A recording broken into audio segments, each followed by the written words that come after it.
இந்த வீடியோவில் நம்ம எதை பற்றி பார்க்க போகிறோம்னா, ஆர்டிஇ என்றால் என்ன என்பதை பற்றியும், இதற்கு எப்போது அப்ளை செய்யலாம், அப்ளை செய்வதற்கான டாக்குமெண்ட் என்னென்ன தேவைப்படும், அப்ளை செய்வதற்கான எலிஜிபிலிட்டி என்ன என்பதை பற்றி தான் இந்த வீடியோவில் நம்ம டீட்டெயிலாக பார்க்க போகிறோம். ஃபஸ்ட்டு ஆர்டிஇ என்ன என்பதை பற்றி பார்க்கலாம். ஆர்டிஇ என்னென்னு பார்த்தீங்கன்னா, ரைட் டு எஜுகேஷன், அதாவது தனியார் மற்றும் சிபிஎஸ்சி பிள்ளைகளில் பார்த்தீங்கன்னா எல்கேஜி முதல் 8ஆம் வகுப்பு வரை இலவசமாக பயிலும் சட்டம் தான் ஆர்டிஇ.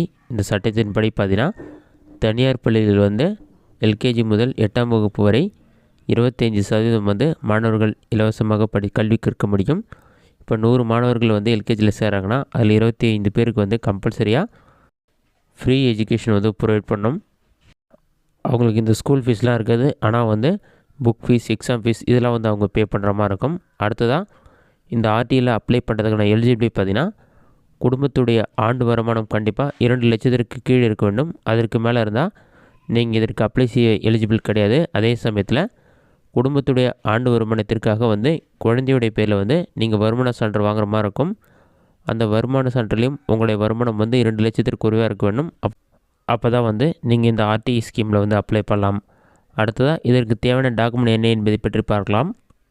இதற்கு தேவையான டாக்குமெண்ட் பார்த்திங்கன்னா, அப்ளிகண்டைய ஃபோட்டோ கண்டிப்பாக தேவைப்படும். அதோடைய சைஸ் பார்த்திங்கன்னா 150 பிக்சல் இன்ட்டு 175 பிக்சல் இருக்கணும். அடுத்ததாக பர்த் சர்டிஃபிகேட் கம்பல்சரியாக தேவைப்படும். அடுத்ததாக பேரண்ட் அல்லது கார்டியனுடைய ஆதார் கார்டு அல்லது ரேஷன் கார்டு தேவைப்படும். அடுத்ததாக இன்கம் சர்டிஃபிகேட் தேவைப்படும். அந்த இன்கம் சர்டிஃபிகேட்லேயே உங்களுடைய குடும்பத்துடைய ஆண்டு வருமானம் 2 லட்சத்திற்கு குறைவாக இருக்க வேண்டும். அடுத்ததாக கம்யூனிட்டி சர்டிஃபிகேட் தேவைப்படும். டிஸ்அட்வான்டேஜ் குரூப்பாக இருந்தால் ஸ்பெஷல் கேட்டகரி சர்டிஃபிகேட் தேவைப்படும்னு சொல்லியிருக்காங்க.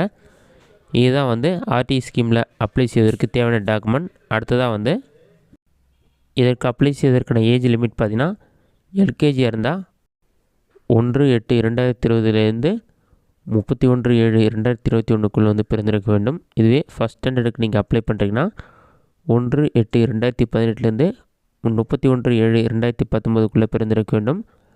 இவங்க எல்லாருமே இதற்கு அப்ளை செய்வதற்கு எலிஜிபிள் தான். இந்த ஏஜ் இருக்கவங்க தான் இதற்கு அப்ளை பண்ண முடியும். அடுத்ததாக பார்த்தீங்கன்னா, இந்த ஸ்கீமுக்கு நீங்கள் ஆன்லைனில் தான் அப்ளை பண்ண முடியும். அப்படி இல்லைனா இசேவை மையத்திற்கு போய்ட்டு நீங்கள் அப்ளை பண்ணலாம்.